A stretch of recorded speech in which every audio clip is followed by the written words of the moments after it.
Should Khalil Mack want out of Chicago? In reality, or like theoretically, right? In reality, he'll let's see what Nick Foles has to do. But if you're asking me my opinion, not knowing what's in his heart, what he really wants, but like my opinion, if I were him, I would want out. And the reason is Chicago in my whole lifetime, even the year they won the Super Bowl, who's their best quarterback? They can't get the most important position in football. I'm 47 years old, really right in any real way, ever.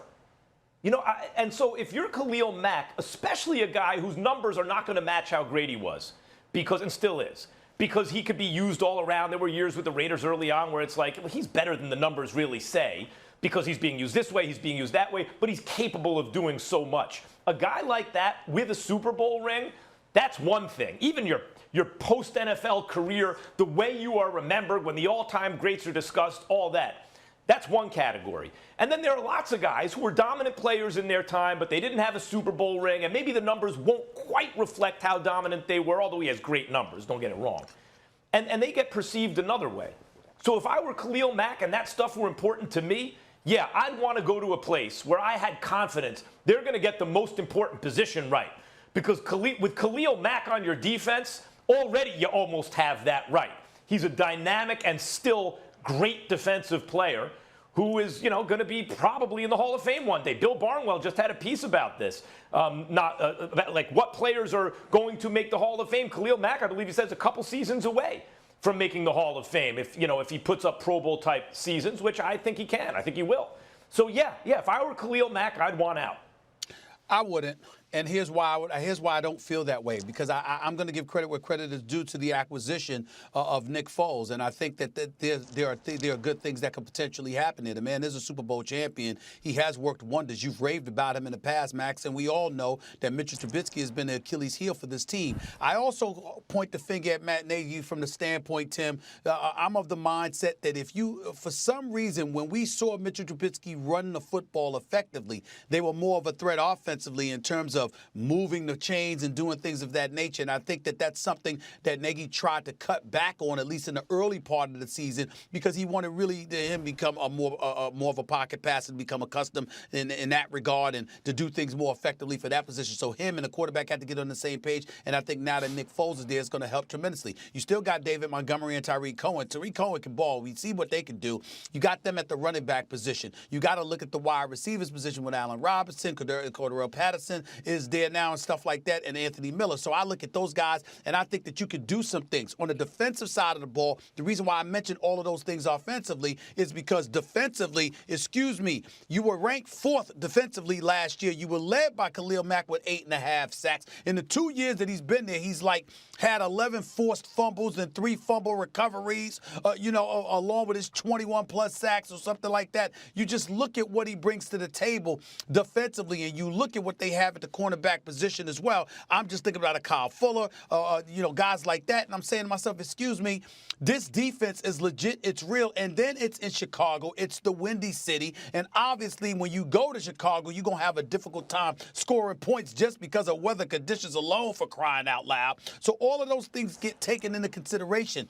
If you are Khalil Mack, you should have profound faith in what you can do defensively, so it's really a question mark about what you're going to get from the quarterback position, because that's really where your Achilles heel offensively lies. And with Nick Foles being there, he's either going to push Mitchell Trubisky to be what he was supposed to be as the number 2 pick that was taken ahead of Deshaun Watson and Patrick Mahomes and stuff like that, or he's going to wet the bed as usual, and Nick Foles will step in and be able to do something. If I'm Khalil Mack, I have some faith. I stay in Chicago.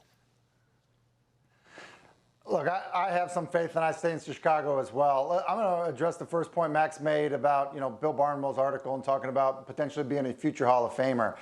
There probably isn't a better organization to be a star linebacker than the Chicago Bears. I mean, maybe you can make the argument it's the Steelers. You can make an argument maybe for the Dallas Cowboys. But the reality is, if you're a stud linebacker with the Chicago Bears, even if you aren't winning championships, everyone recognizes you, everyone. And part of the reason why, if you're opting out or you want to be somewhere else, be careful what you wish for. I know we have the graphic up about the top 15 players. Well, number 15 was Chandler Jones. And on a national level, people don't think of Chandler Jones as a similar type player, but in reality, he is. And I think a lot of it has to do with the fact that he's in Arizona right now. Now, in terms of his current situation, look, his contract's not out of whack, so he should be happy with his contract. He's playing for a great defensive coordinator in Chuck Pagano. Anyone that's ever played for Pagano has loved playing for him. Yes, they were 8-8 last year. They really struggled on the offensive side of the ball. Stephen A., you pointed out it wasn't the defensive side that was holding them up. And oh, by the way, with the addition of Robert Quinn, a guy who's a double-digit sack guy, you would think that Khalil Mack is going to get some better opportunities than he's had in the past. So This is a team that just a couple years ago were 12-4. And if they get the quarterback situation figured out, and by the way, Trubisky was the starter that year, if they get it figured out with a guy that's an Andy Reid disciple, then shoot, yeah. I don't know why there needs to be this situation where you look at Chicago where it's just a place you can't be good and they can't get the quarterback situation right. I mean, it takes one is really all it takes.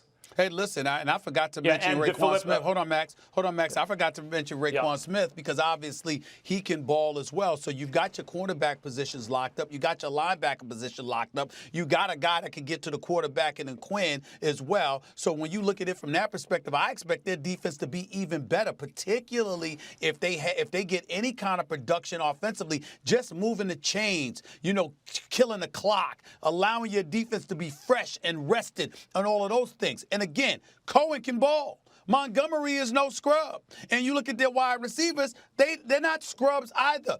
This comes down to the quarterback position, and I bring up the Windy City because, again, in the Windy City, and you know this, Max, because you avoid Chicago like the plague in cold weather just like I do, all right? You don't want to try to throw the football while you're there.